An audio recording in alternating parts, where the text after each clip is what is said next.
Hello, everybody. Welcome to episode 627 of Sonic Talk, which is a podcast to do with music technology, production of music, the playing of music, the recording, the performing, all of those things, synthesizers, studios, software, any kind of angle you could possibly think of, we try and cover in as many ways as we possibly can. We're now into, I don't know what, week 14 of lockdown, and trying to kind of create this thread of normality through it all, which I think is working for most people. Now people have found some sort of grounding, at least I hope so. So I hope we can help you through that. We want to say thank you very much to iZotope, who will be giving away a copy of BT's Stutter Edit 2. More on that about halfway through the show. You just got to stay tuned. Need a Twitter account. That's pretty much it. But anyway, let's say hello to some of our guests. Who haven't we had for a little while? I can't remember. I think Yoad probably we haven't seen for a little while. Yoad's there in studio Nevo Sound in London, where he's, well, I noticed you've still got the Minilog XD in the centre section, so it's still working. You haven't had to rip it out or throw it across the room in a fit of pique. So that's good. How have you been doing, Yoad? You been busy working? Yeah, busy, very busy, working on some interesting stuff. Oh, and the mute button has gone loose. Okay, let me put it back. Okay, so now we can do a show. Mixing, working on some exciting projects as well in other kind of areas which I'm not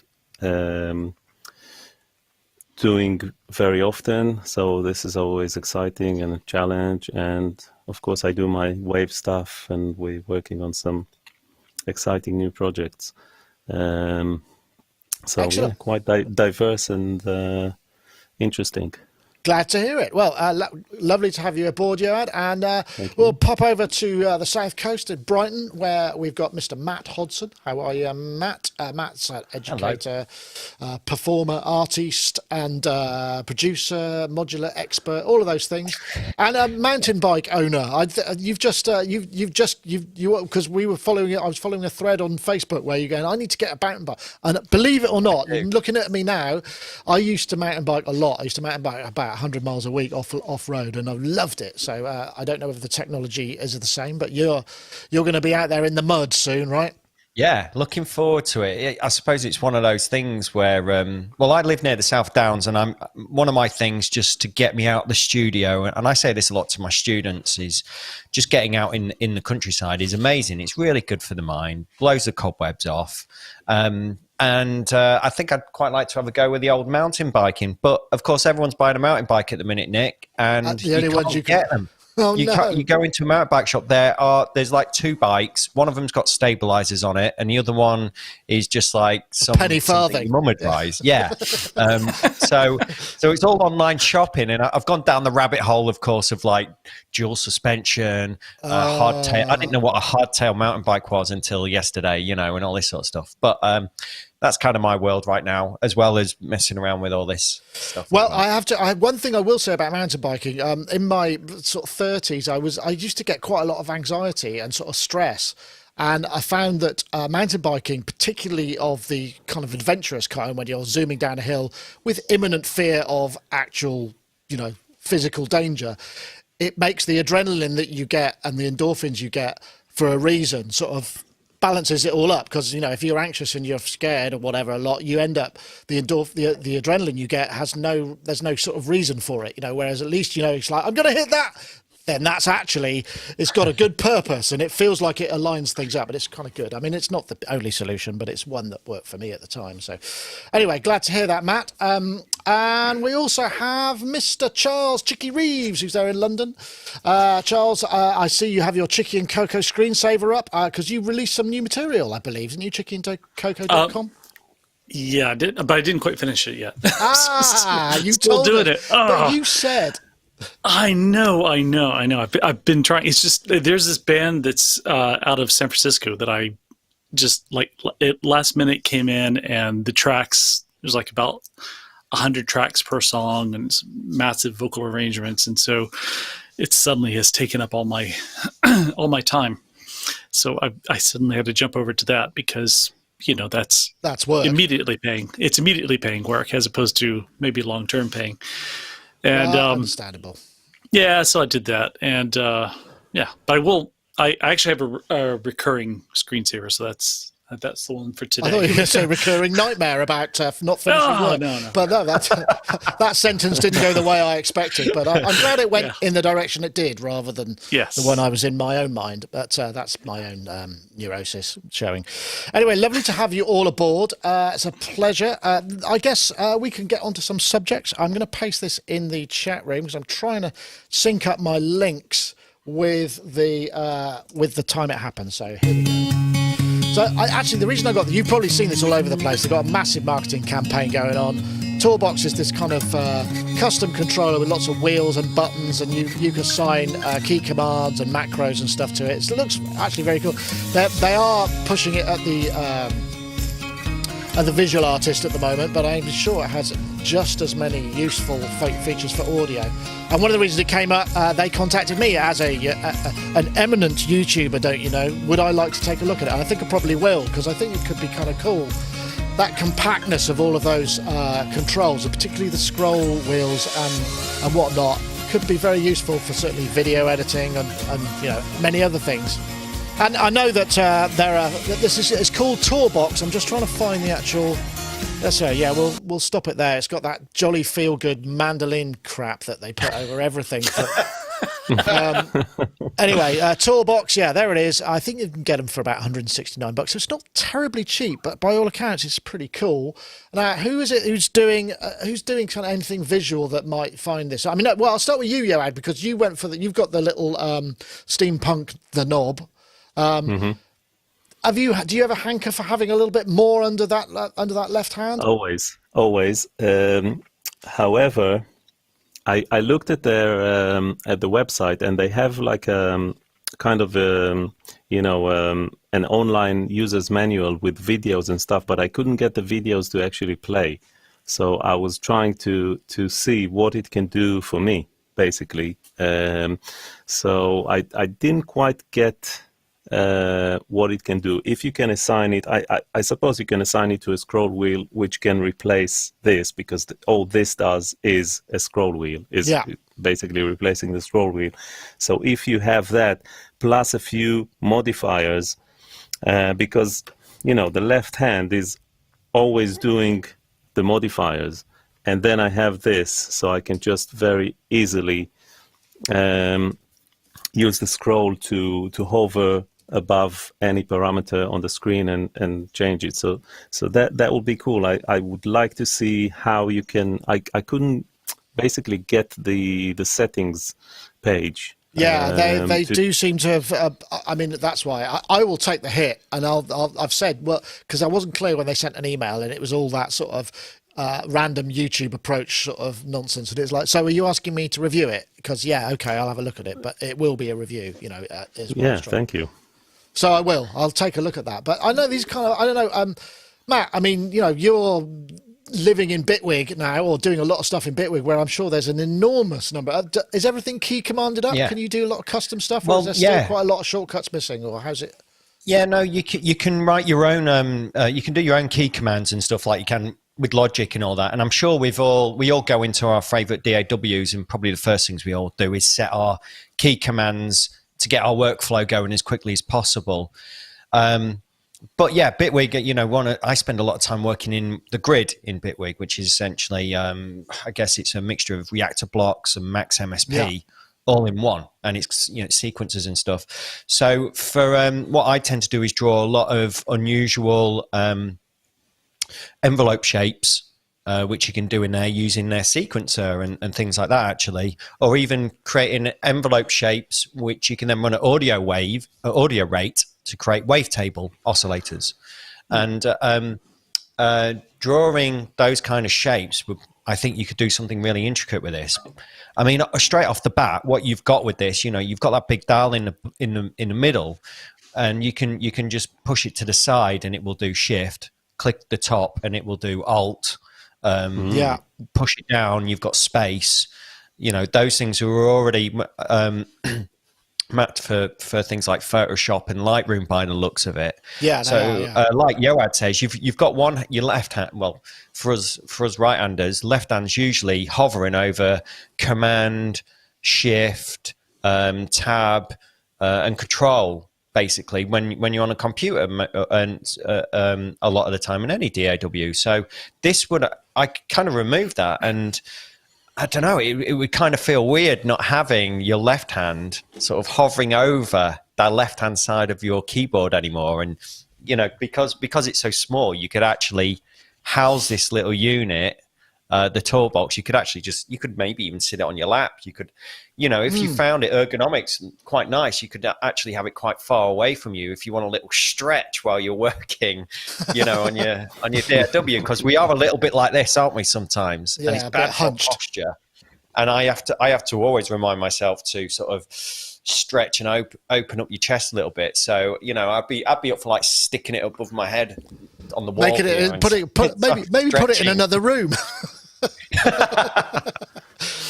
Then you'd have to get up. I take your point though. That's I like this. I want to see the review of this. I would certainly like to have a play with this myself. I think this is really cool. Anything to kind of I don't know, just break up that workflow a little bit and get you away from that keyboard sort of this mode, Yeah, I'm all up for this. It's funny what you were saying about key commands, how we're all doing that, but honestly, this is it's one thing that it's a bit like hearing out of phase. I have the same reaction when I see people just kind of mousing menus for everything that's got, like literally mouse all the way across the screen, click, copy, all the way back again, select, paste. It makes me want to hit them. I can't, because it's just like, you're wasting your life. Why don't you use key commands? And some people don't. I mean, some people just don't do it, and that's fine. I mean, it's my problem, not their problem. I would just like to point out it's my irrational kind of grumpiness that is doing that. But something like this could do that. I don't know, Charles. Are you? I don't know whether you use any of these kind of things, and whether this is something you might be interested. Yeah. I use I use the Stream Deck kind of like that, and if this is fully programmable, then I would definitely be into this. This would be very cool. Matt, I was going to say, regarding the hunching over thing, on Amazon for like £6, they have this strap thing that you can wear that pulls your shoulders back, and it's great. It's great. Did you get it? Have you? Yeah, I've got it. Are you wearing it now? Somewhere around here. No. Whenever I have a hoodie on, I almost always have it underneath, so it just keeps my shoulders back. It's great. I didn't know if that was if they were actually a bit of a con. It looks like one of it's one of those things that is kind of it's like the what's the JRM or the JPL? I can't remember. There's a brand, isn't there? That's like nose trimmers and I don't know that sort of stuff. But this actually works. So that's good. Well, it works very well. But this it would really keep me back away from the keyboard. Would be great, because it's the keyboard that's the problem, because then I just sort of get closer to the screen, and then next thing I know, both hands are so this would be kind of cool if it's fully programmable. It does look a little bit it looks a little busy. I'm sure that it's ergonomic and so forth, but there's something about it just looks a little bit. You think? I don't know. I think the thing about it is it's probably designed so that you don't have to move much, so you just go click, click, click. So it's all supposed to be there. I think so. Yeah, it looks quite tight. I won't know until I have my hand actually on one. I really won't know. So Well, like I say, I'll take a look at it. And I think it's it is getting marketed heavily around, which is really effective because look, hey, we're talking about it now. We're talking about it. Yeah. So it kind of worked, I suppose. The one thing I want to add to that is that I use this type of mouse, which is horizontal mouse or whatever they call it, which is really nice because you can just lean your hand, because on normal mice you just your palm is always on standby, and with this you can lean, and also it has two buttons here which you can program, and I use a keyboard maestro, so I can set key commands, and one of the key commands which is so useful is mark and play. So whenever I want to play from a certain place in the arrangement, I don't have to go up, touch that place, and then hit spacebar. But wherever I am on the screen, I just hit this button and it will play straight from there, which is a huge mileage saver on the Yeah. I know. So that's where that plays from where From wherever I am, where the the vertical position of the mouse is at the moment. Where the cursor is, it would just hit play from there, which is really, really handy. Right. Yeah. Okay. So, That sounds useful. That's interesting because that whole transport thing, I mean, and lots of people, I find certainly when I'm editing, because I tend to work like that, you know, I'm editing most of the time. I work my way along, you know, I don't need to go back because I've done that bit. And the first thing I do in any DAW is change the behavior of the space bar or the return key, certainly in the NLE anyway, so that, because otherwise, you know, hit go and it goes from where the last marker was. I don't want that. I want to go where I am and keep going. And those are the sort of little, you know, tweaks and yeah, but I actually use that function. So wherever the cursor is, I kind of, it does two things. It makes a marker, it puts on a new marker, and then it hits play from there. So that's really handy. Don't you end up with a million markers on your timeline, or does it delete them? No. It's not a real marker. It's like a temporary. Yeah. You know, okay. it just puts mean. a line basically. Because I'm not stretching it, I'm not dragging the marker. So that's another thing that's really interesting as well, because in Sony Vegas, which is what I use, the cursor, the playback head, is wherever you click in the bulk of the screen, not on the timeline, and that makes an enormous difference.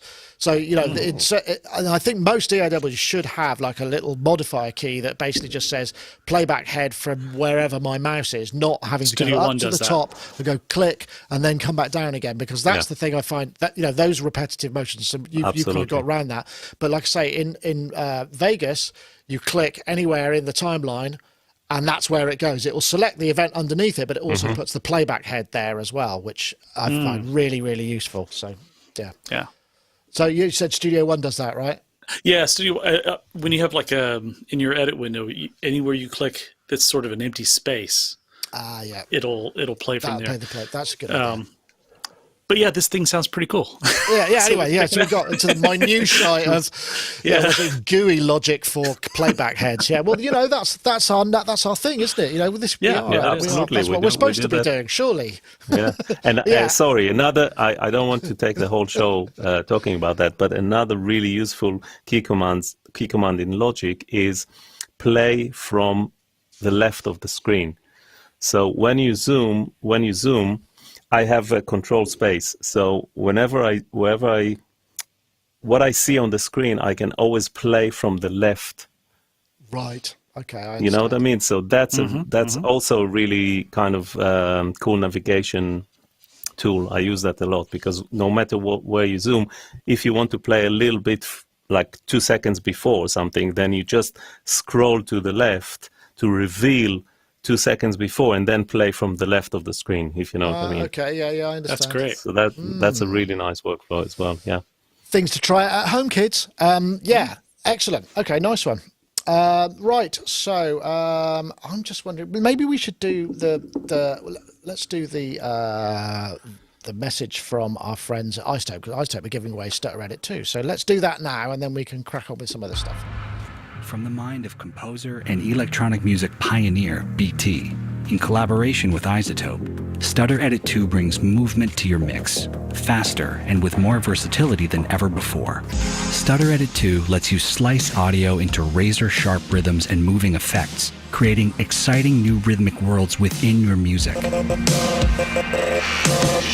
Instantly recreate the famous stutter effect in your samples, sound design, and beyond, all with a single button.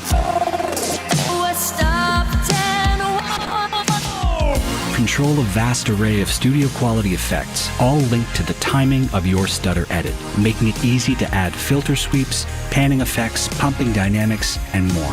Stutter Edit 2 is the fastest and most exciting way to dynamically elevate your music productions, sound design, film scoring, and more.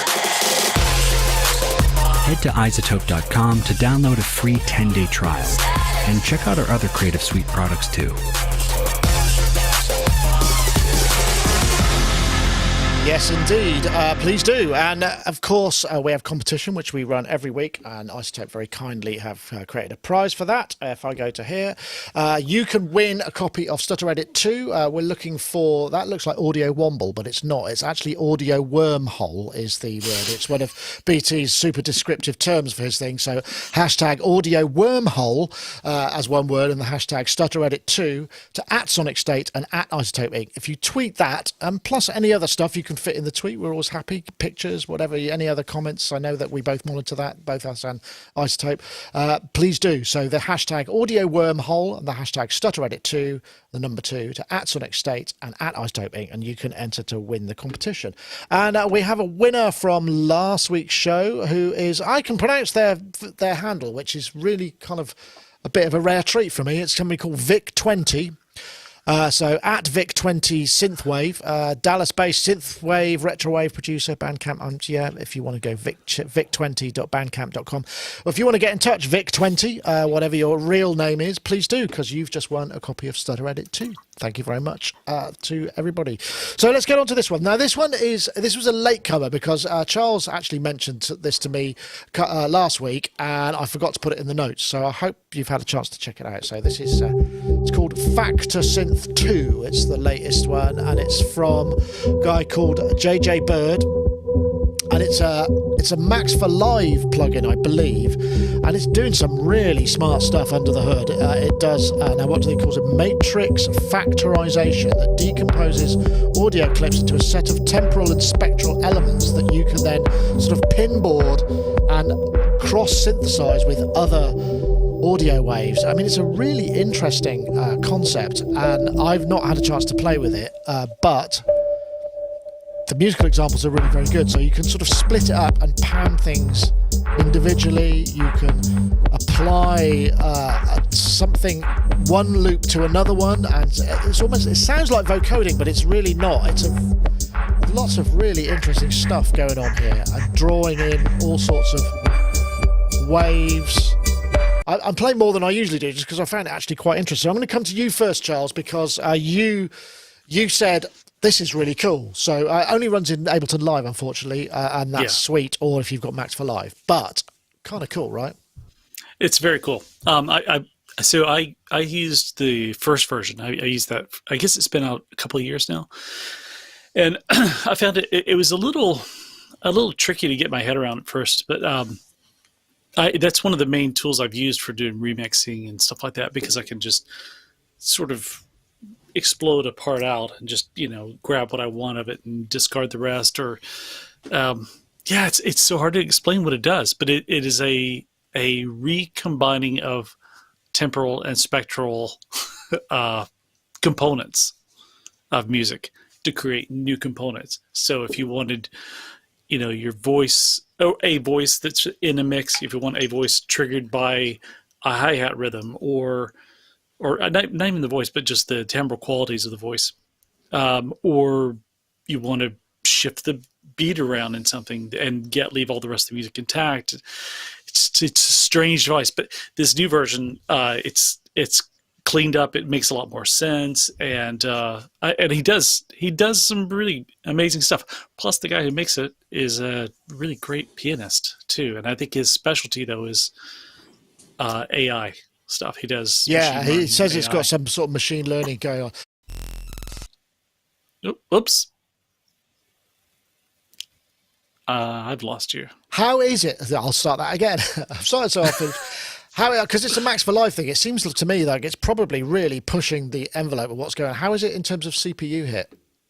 I haven't noticed any problems at all. Right. Okay. It's not like you're going to have 10 instances of it running anyway.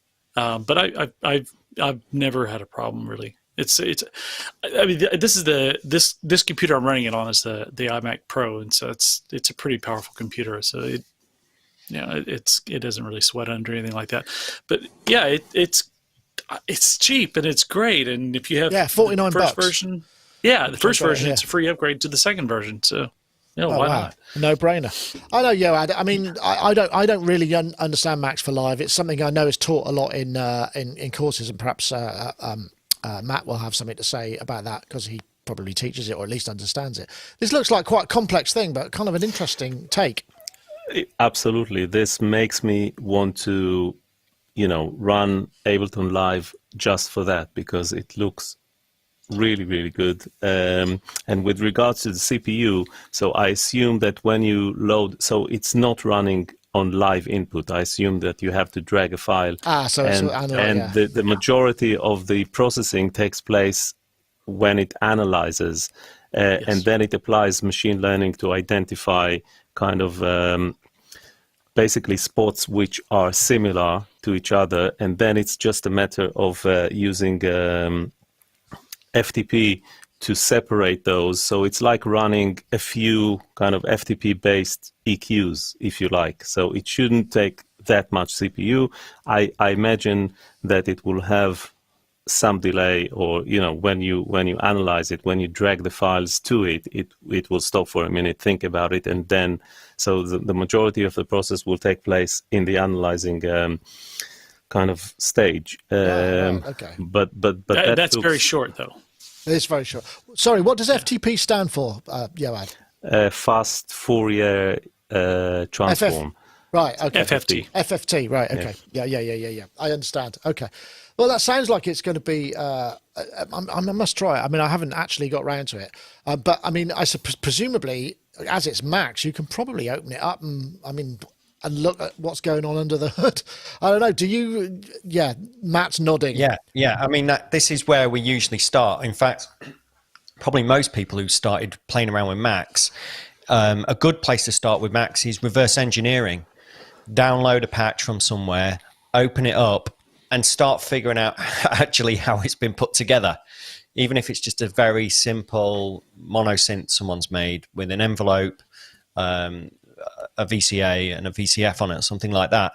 It's a great way to start learning Macs. It's just reverse engineering it. And yes, you're right, Nick. The beauty of something like this is you buy something like this for €49, and you can open it up and you can make it your own. You can say, well, I really wish you could modulate this, so I'm going to throw in an LFO here to move this around for me or whatever. Or you can then start really making it very bespoke and building on these things. So I still think Max is a great platform. There is a big learning curve for it.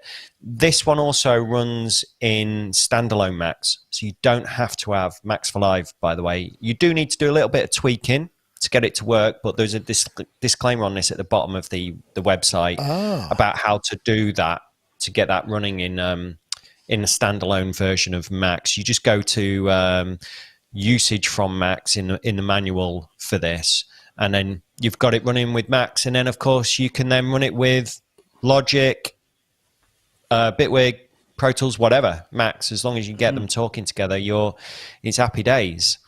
Interesting. That's it. That is interesting because I didn't know that. Okay. But that will be in the form of what's it called? The propeller head rewire. Yeah.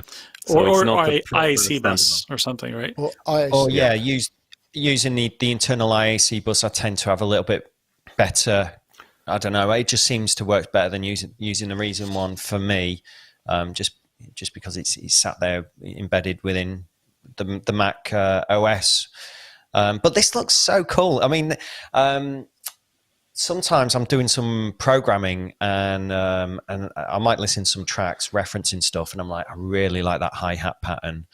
And Ableton's already got a great function where you can chuck in a waveform and it will extrapolate from the audio and kick out MIDI data of that. But sometimes it's a bit off, it's a bit weird. Here, it looks like you can really get right in there. I have found though there are some other programs out there that does this kind of thing where you can take a full stereo WAV and it will then extrapolate the parts, that you do start hearing this kind of wishy-washy MP3 top end sometimes. And I don't know if that's, I haven't used this one, so I can't say. Maybe Charles can say, but I have noticed that with some of these programs. Yeah. Starting with the first version, there was a bit of that. This one, they seem to have addressed quite a bit. Although, in my playing, I've had it for a little over a week now, and I've been able to get results where that doesn't happen. And I like the fact that you can do so much exporting of parts, and it's really, this is really cool. And for talking earlier about the this being a reason for using Ableton. Ableton is pretty amazing. You can do some really amazing stuff with it. I love Ableton. That's the first place I go to when I'm especially doing remixing. I go into Ableton and chop everything up there, throw it to tape, put it in Studio One, and then I mix from there. But I love creating Ableton, especially with things like this. Interesting. So jbird.com, that's the website. Factorsynth 2. There's a Factor Mini, and I think, have I got it here? Factorsynth 2. There are, in fact, a couple of variants, but it's €29 versus €49. It's hardly going to break the bank, and it looks like a good, an interesting thing, assuming, and you don't have to have Ableton Live, so you can run it. Max for Live will run on PC as well, won't it, as a standalone? Is that right, Matt? Yeah, I guess so. Yeah, Max runs on PC. Okay, so runs on PC. And one thing I'd say is, for the pricier folks, going out and supporting these people who are creating some really interesting tools like this. We need more people like this, So if you can go out there and support them and chuck some money their way, I'm sure whoever's making this has got some great ideas up their sleeve, and it's only going to help them bring those things to market again in the future, which benefits us all. Absolutely. Well said. Okay, so let's have a look. While we're at it, here's a nice bit of is this actually what I got? Yeah, software synth. This is Samplr for the touch bar on the Mac. This is Mac Central, obviously, but I mean, it's an iOS thing as well. Looks like I've got a touch bar. I tried to download it. Unfortunately, it doesn't work on my OS, so it's only whatever the latest one is. Is it Mojave? Catalina. So I've got Mojave. But it just looks like almost the reason that the touch bar is created, because this is the first time I've actually seen it used intelligently, which is really disappointing considering it's been out there for 3 or 4 years. But look at that. That's just such a great idea. So it's essentially like Samplr on the iPad, but using the touch bar for it. I was hoping to be able to basically do this in real time and use it on my keyboard as we would do, but I can't. So Matt, when I spoke to you, you said, I'm downloading it. Did you manage to get it work on your system? I did, mate. Yeah, got it working straight away and it's probably the only reason I use my touchpad on my Mac, which is, I guess everyone's had that. Most people I speak to about their touchpad are like, that looks really great. And I'm like, you'll never use it. And then they're right, yeah, you're right, I never use it. Mine pretty much is always set as it is. But now I've got this on there, it's really cool. Sitting on a train or whatever, you just open it up, say something into the mic, captures it in, start messing around. You've got like the sampler effects, so you've got delay and reverb on it, play around with the attack and decay times, and just record what you're doing in real time. Happy, yeah, it's a nice, fun little tool, and it's probably the best use of pad. Where do you record it? Where do you record it to? I just record it. I just use an app just to record it into a DAW. So, what's the app called? It's the one that replaced Soundflower that allows you to. Black Hole. Black Hole. Yeah. No, not Black Hole. It's the same company. It'll come to me in a minute. Okay. Oh, gosh. Chat room will know that. I just do that, like I keep saying on a lot of these programs. Loopback. Sorry? Loopback. Brilliant. It's so good. It's so good. So yeah, I just have sessions sometimes where I'm just generating sample content and stuff and jamming with ideas, and I think it's a nice thing to do, and sit down on the sofa and you can do this. Also, I was in a lot of Zoom meetings and stuff like that, and sometimes every now and then it's good to just kind of sample someone as they're talking and then start playing around with it, and just to break up a little bit of the boredom, and everyone's like, what's going on? And it's like, oh yeah, I'm having a Zoom meeting with the music producer here, so is that as annoying or more annoying than being on a long car journey with a drummer? I'm not sure.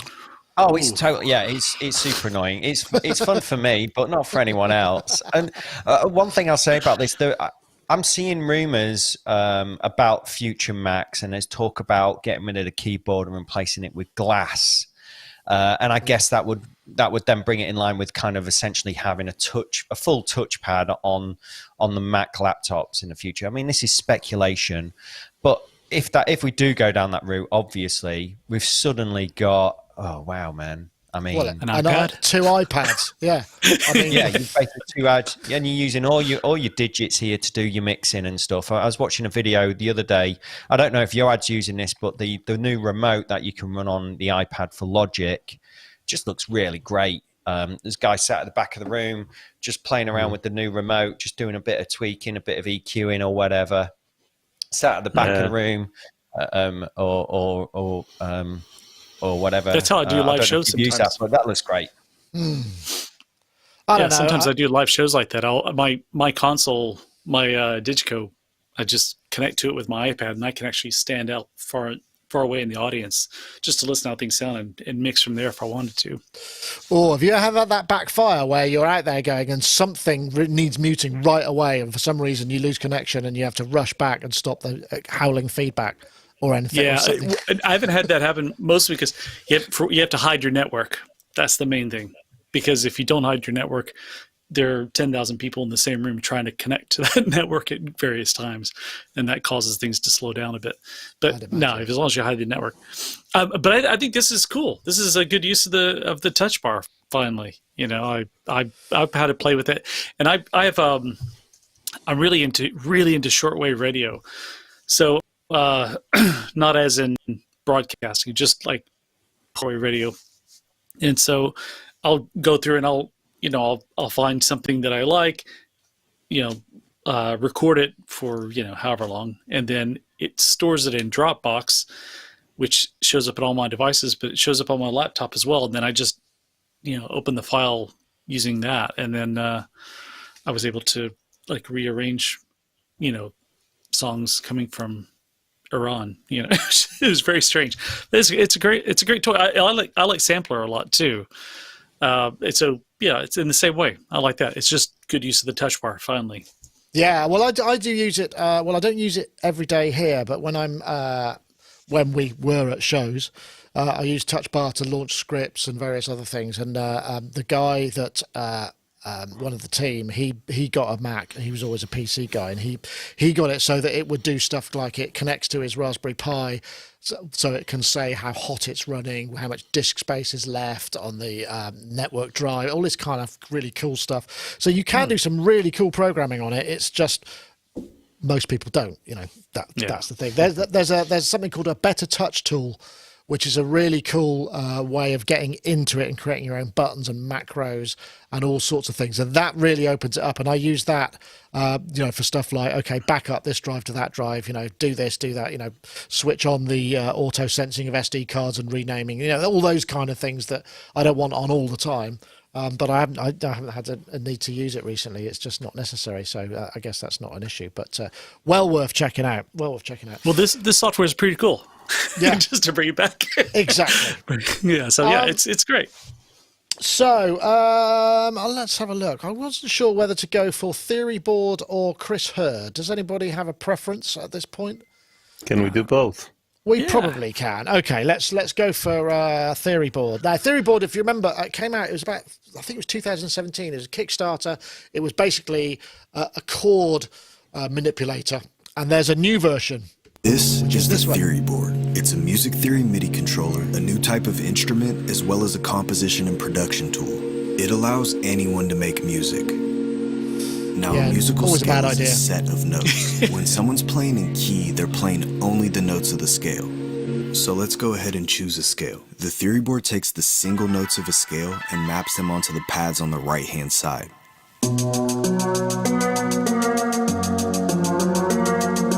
This makes it easy to play melodies or bass lines.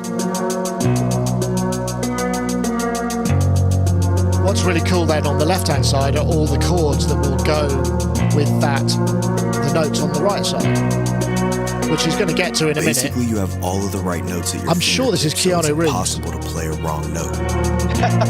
Dude. Now, a chord is when 3 or more notes are played at the same time. All right. Actually, that's too long for my purposes. I should have edited it down. But the original Theoryboard, I mean, it went crazy. It overfunded by an enormous amount. And this one is much the same. This is the THY333. So it's double the pads. It's got more stuff. Basically, they funded in 3 hours. They're already, they started, I think they must have set their goal pretty low. It's only $8,000 and they got 140. And the backers, I mean, this is, look, it's just going up. I hope that's not us, or if it is, where's my cut? But basically these it's $499, so it's not cheap. But there's something about this that people just kind of are really digging. I know, Matt, you were kind of going, actually, because you're not a fan of the whole black and white keys thing. But I mean, the idea, no, I like the idea of this suggesting a bunch of chords to me. I mean, that's a nice idea because I'm terrible with chords. Yeah, I don't want to bang on about it. I'm just one of those people that just doesn't gel with the black and white keys. I just never had. I mean, I'm a guitarist, and I've had very little joy as well with MIDI guitars, even that kind of thing. I've got one of these, the chord bots as well, which kind of does a similar thing to what this does. Smaller form factor. And this has also got arpeggiators on it and a little sequencer as well. Yeah, same sort of thing, isn't it, really? Same sort of thing, yeah. This one's quite big as well by the looks of it, but I am a fan of this kind of thing. It's just, I just can relate to it. I don't know what it is, and I know a lot of people that do, and I know a lot of people don't, and they're like, no, you just learn how to play music theory, Matt. And I'm like, well, I can't be bothered. And you know, I've got by so far a lot of, you know, I write music for TV and adverts, and I'm doing the approaches that I know. I use various apps for chord progressions. Sometimes I don't at all. I've got particular techniques that I'll just use. But this is this does everything that I like. You also don't have to. You pointed out on the left hand side, you play the chords. Right hand side, you play your melodies. You can mute the chords as well on the left hand side, which will then just mean that anything you play in the right will play within the key of the chord that you're holding it down on the left-hand side. So that's cool.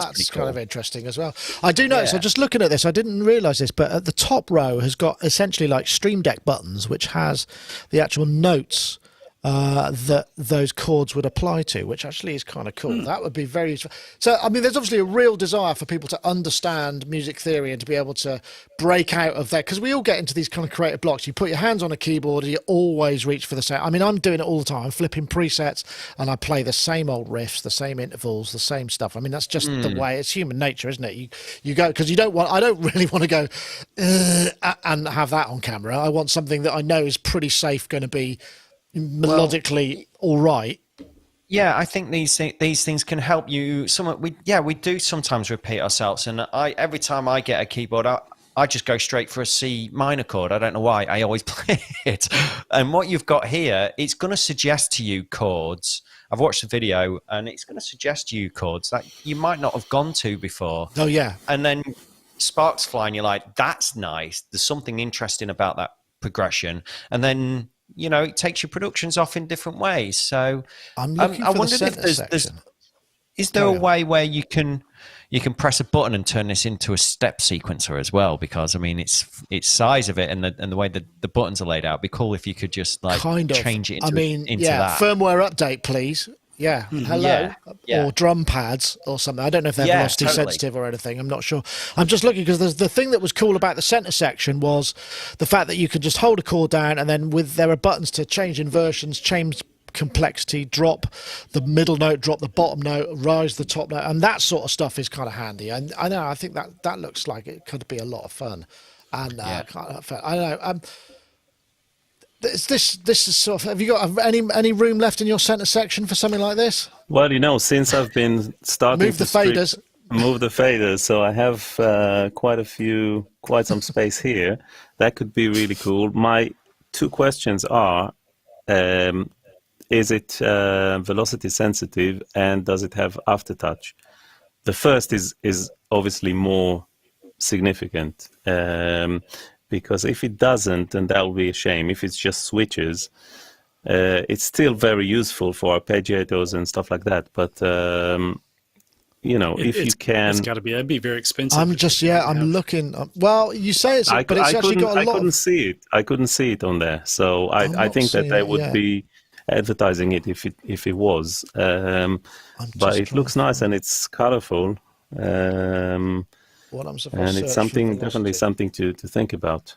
Because I'm always into discovering new. Oh, it does.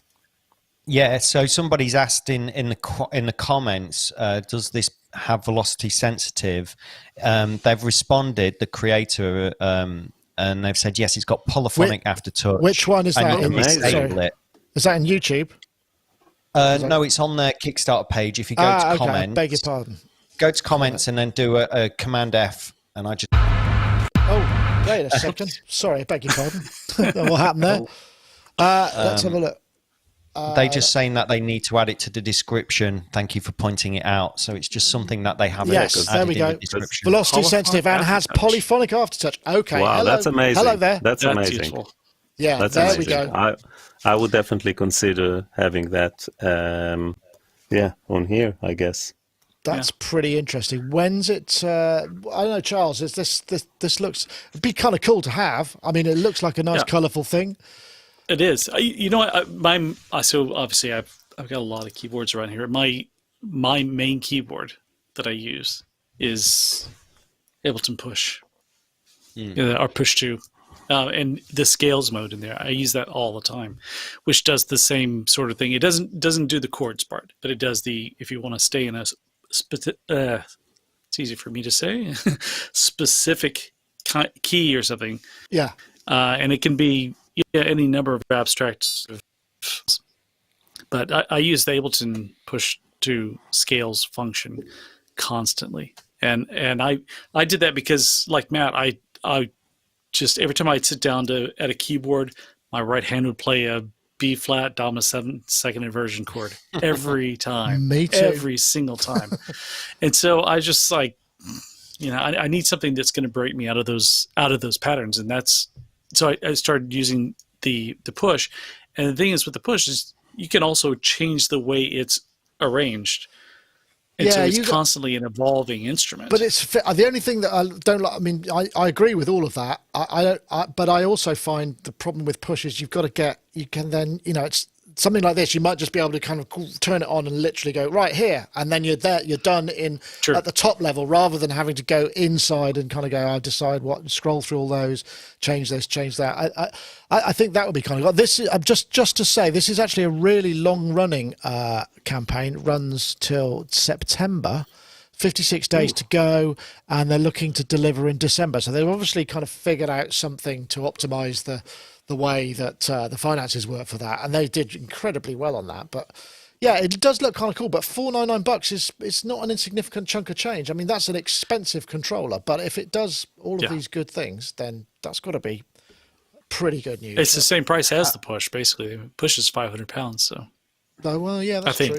I think. Well, I mean, that's the thing with Push that I like Push, apart from the fact there are no buttons, which is bizarre. I mean, there's a ton of buttons. Not buttons that you can assign to do things in your devices. No, you're right. You're right. Well, you can assign the buttons and knobs to do things, but it's you have to be in a different mode. Yeah, exactly. Sorry, Matt, did I hear you coming in there? Yeah, just to bear in mind that this is the $499 is Kickstarter price. Its MSRP is going to be just over $1,000. $1,199. Oh gosh, it is, isn't it? Wow, I didn't spot that. So, whoa. Yeah, it's quite a good saving if you want to go for it now, folks. But I don't know if I would. I mean, for just over $1,000, that was like the Pulsar by Soma, which I'm in love with. I don't know if I'd want to spend that on something that is this chord generation, but that's just me. Well, 328 people seem to at the moment, but yeah, I don't know whether it would go. But I guess that makes sense. You just sell, rather than then sell it afterwards, you just get as many people to join the Kickstarter, make that number, make a few that you'll sell at $1,000, but probably it doesn't matter because if you've sold like 500 of them, happy days, isn't it? Even at $500, that's a decent chunk of change, So yeah, good revenue driver. And I guess that one thing they obviously clearly do is they've tapped into this desire by all of those people to want to understand or be able to perform music theory stuff a little easier. So it's kind of interesting. Okay, right. Well, let's just go to our last topic, which is Chris Hurd. This chap, Chris Hurd, who is a sort of, I don't know what he is, a futuristic kind of guy. He works for a company called, I can't remember what they're called, HQ. Remote something or other? Remote HQ, which is down to sort of, the idea of encouraging people to work remotely and providing them with tools. So he's not completely disconnected, but there's a really interesting thread, which I'm going to post in the chat room that people can have a look at. And it's just a series of predictions about future work, about the change of everything to do with offices and remote working. And he makes some really interesting points. And I think we've sort of discussed some of these as well. But the thrust of it being, who's going to want to work in an office?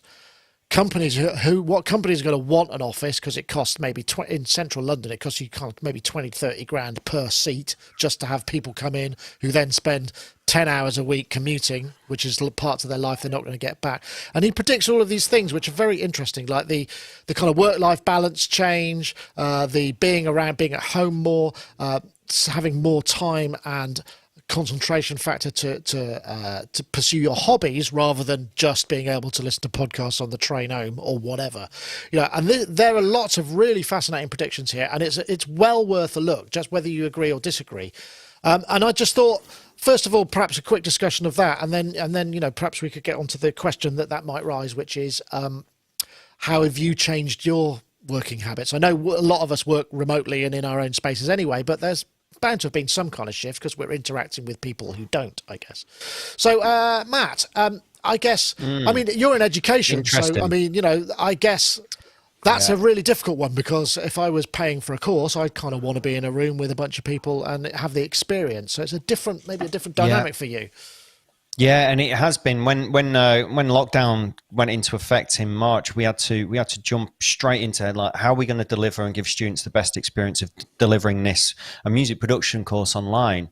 And I have to say, not blowing our own trumpets, but we did such a good job. We actually had more students come into class than normal, because I guess all they had to do was turn on their computer. But we've done a lot of the practical stuff already, so they didn't really miss out on too much. And we've already identified how we're going to be delivering stuff from September, with some of it on campus and some of it off campus. So you're already cutting edge anyway. You're actually driving the curve to a degree. There's more that we can do. And, we're looking at totally new ways of being able to deliver online really effectively and give students a very interactive experience. We already use blended learning a lot with multimedia, and we're always chucking audio files at them and getting them to do work and send them back to us and that kind of thing. So that we're already doing a lot, but there's a lot that all educators, I think, can do to embrace online delivery. And there has been some courses that have always been online delivery, but they haven't been the sort of courses that require to, like, for example, here in Brighton, we use Brighton Electric Recording Studio, which it's got an Eve in it and an API, and just getting students to use those and plug stuff in and work with gain structure and signal paths is so essential. We all know this. The more you do it, the more it sinks in, particularly when you're a newbie with it. But there's some very, very big questions and some really interesting things on this Twitter feed from Chris Hurd. And one of them that hit home from me really is about this ability for us to communicate more. And there's going to be more emails. I mean, I hate emails. I really think I would really not like to have an email address at all, personally. I find it really frustrating.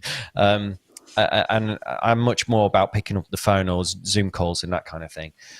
But our ability to write well in emails or on social media, on Twitter, on Facebook as well, on Instagram, and how we read other people's writing is very important. So we don't get misinterpretations, misunderstandings, any sort of sense of resentment where you might think somebody's challenging you or whatever. things can come across not as they're intended always in the written format, because depends what sort of day you have and you wake up, you might not be absolutely. in a great mood. You read an email from someone, you think, hey, are they having a go at me or what, And I think we've still got a long way for us to look at how we how we interpret other people's writing and that's an interesting to work point. with that a little bit more. I think that's a very big one for me. Yeah, no, very interesting. I don't know. Any thoughts on this, Yoad? I mean, I guess you work remotely a lot anyway. That's what you've set up for. I mean, people can come into your space. That's fine, but I mean, not so much at the moment. But you're already there. I mean, has anything changed for you? And do you think any of what he says makes sense?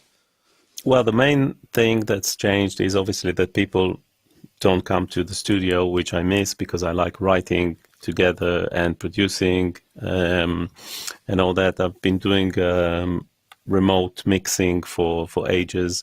The one thing that's changed mostly is the fact that I'm no longer going to my monthly trips to Tel Aviv to do the Waves work that I do, because I used to go for a week out of every month for like 20 years or something like that, 22 years nearly. So that's changed, and I'm now everyone at Waves are working remotely, and funnily enough, the capacity and what we've been able to achieve, it seems like it's been more effective. People are more engaged. I can see that I'm more focused. I'm in my environment, so everything to do with the sound and all that. I'm here in my. We have a really good studio at Waves as well, but this is my place, and I can do stuff from here. We use Teams, which is a nice platform for messaging, for transferring files, for meetings, and all that. So that's been very good. It's been 5 months now, and it's proven to be quite an effective way of working. And I see that everyone is really engaged, and we're doing a lot. It seems to me. I don't have all the data and all that, but it seems to me like we're being more productive. Interesting. Yeah. Obviously, I miss going to lunch with the guys and everything. But I wonder if what's going to happen is that we're going to end up. We've all experienced these or seen them, where you're somewhere at an adventure center and there's a sort of ghastly management kind of bunch of people who are team building together, which you might see themes really unnecessary, but now that sort of thing was going to become way more necessary, assuming we can actually let's say the virus goes and we can interact with each other. Those things are going to be really important. If we're not at offices working together, we need to have the sense of this team build. I mean, obviously it's not going to work, because one of the things that Chris Hurd says, which is interesting, is you don't have to hire someone who only happens to be 30 miles away from where your office is. It could be someone in Australia or California, because if you're remote working, it makes no difference. Maybe. Well, there's obviously the time difference, the time zone difference, because when we worked on several projects at Waves, we had a programmer who lives in New Zealand. I was here in London. We had we had Guy in Devon, and we had the rest of the people in Israel, and it was quite tricky to actually schedule the calls. So it would be midnight in Israel, 10 p.m. here, and 9 a.m. of the next day in New Zealand. That's weird. So I it can't would get my head around that one. So that's that was quite tricky, but but it's possible. It's possible.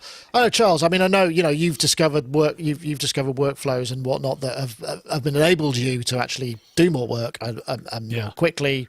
But I mean, some of the stuff that this guy says. I mean, you two of you are living in London. It feels like London, more major cities generally are going to change radically. All of those office blocks. What are they going to be? There'll be something else. Accommodation. I mean, because they're not going to be useful after a while. I think if you subscribe to his train of thought, obviously. Well, I do. I think he's right. If I could, a few months ago, there's a possibility I might move back to the States. It's a small possibility. And I kind of didn't want to because I really love living here in London. And I thought that my work would really take a hit. But over the past 5 months, it's proven to me that I could be anywhere.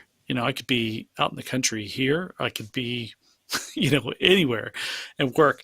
And one of the things that's changed about doing all the remote work is I'm now doing more international work than I ever have. Besides the touring is another thing. I do miss touring, and who knows when that's coming back. But as far as the studio work goes, I'm doing a lot more international work than I ever have. I'm also working a larger number of hours. So actually, the way he states it is that we don't have this commute time that's going to be taking away our parts of our life. But one of the things about commuting, at least for me, was whether it's on a you're train. You're not working. I'm not working, and it's a chance to sort of think about things and just relax in some ways. Unless I'm driving, then it's not relaxing. But now instead of that, I would do sessions that average about 10 hours a day, that sort of thing. And now I'm averaging about 14 to 16 hours a day. And it's 14 to 16 hours a day of a lot of times, like either I'm on a deadline. I've got to get something finished because it's about to become morning wherever the client is based. And then they're going to be up and they're going to be on Zoom and their face is just going to be staring at my face for several hours. And so, it's become a lot more intense. And I think there's a higher possibility of burnout. Separating. Yeah, well, knowing when not to work is kind of it is. Yeah, it is. I totally understand what you're saying. Sorry, I didn't mean to interrupt there. I think because that's the one thing I've been sort of thinking. I struggled at the beginning with focus, really, really struggled, and I still do from time to time. But the fact that there's less distraction in some ways. And I do need to come to work to do what I do most of the time, apart from, not this effectively or not that.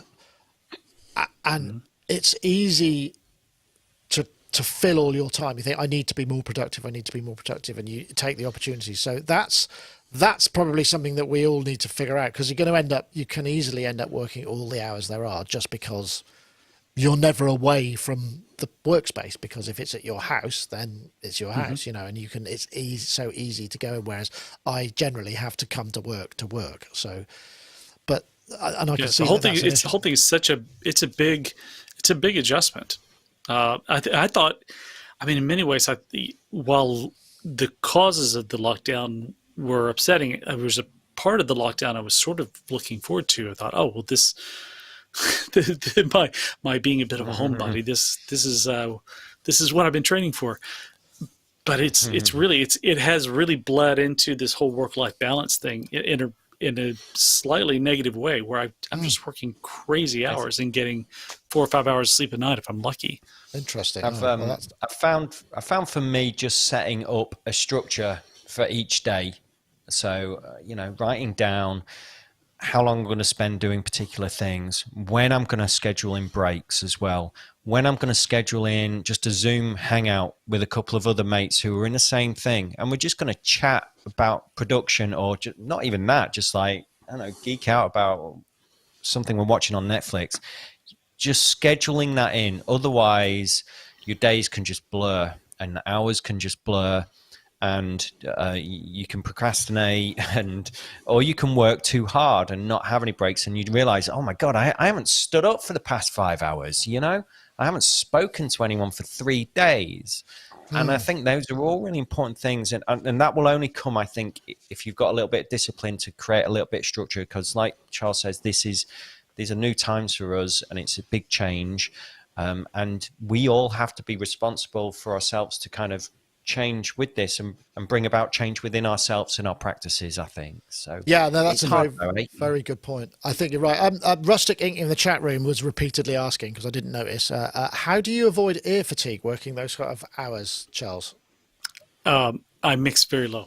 I mix at about 80 to 82 dB. Right, never more than 85. That's one of the things. Also, I think they're great speakers. We talked about speakers last week. NS10s, I stopped mixing on them. Those do wear your ears down quite a bit. Yeah. So I mix on these vocals, and and I do it quietly. I do have, when I have had clients here in the past who, they're like, crank it up, keep it cranked up. It's like, man, we can do this, but after about 3 hours, I'm going to be shot. Yeah, so I think that's. Or you could take the Beethoven approach, which the second episode of that is just don't listen at all, because you can't. Yes. Just look at the meters, go, yeah, that's about right. Faders around about here, do it all visually, just no listening whatsoever. I have one tip with regards to that. Also, I mix very, very quietly. I work like at minimum level. Sometimes I would crank it up just to get the feel of but I'm very used to the ATCs, and they sound really good at low levels as well. But one thing I have a pair of speakers in the back of the room which are separate to these. So I have a separate volume control for them. The phase is reversed, and the left and right are reversed. So the left here is this one, which if you're facing that way, it would be the right, but it's that and the phase, so they can work together. The 4 speakers. So if I have like a band like sitting on the sofa or something, I can crank it up really, really loud there, but it's not in my face, because if you want someone who's sitting on the sofa to hear it very loud, you're blasting it away. So I can have a separate kind of listening zone in there, and it's still in phase, and the left and right are still the same, so the same perspective. Oh, interesting. No, okay. so it kind of blends. Yeah, that's a good idea. Another top tip from Yoad there. Yeah. Thank you very much. I guess we're probably at the point. I think we covered all of the topics in the chat, in the what's it, and we didn't come up with a name though. Well, I had Andy Liggins in the chat room. Sonicstate, do you notice that often the chat is totally unrelated to what we're discussing? I think I can explain that. That's because nobody's listening to what we're talking about. I'll turn down there watching the meters. So far I've got Jolly Mandolin crap and Key Command Fury as 2 possibilities for. Key Command Fury is good. Key Command Fury, like okay. I think that one could be a good. But yes, unless you've got any other ones, that sounded like you might have one yourself there, Charles, and I would love to hear it anyway. I think I did 2 in a row. Facehugger and whatever the other one was. Facehugger was. I did. That was very effective. I did the clickbait, promotional pillow thing. That's what I did. This promotional pillow.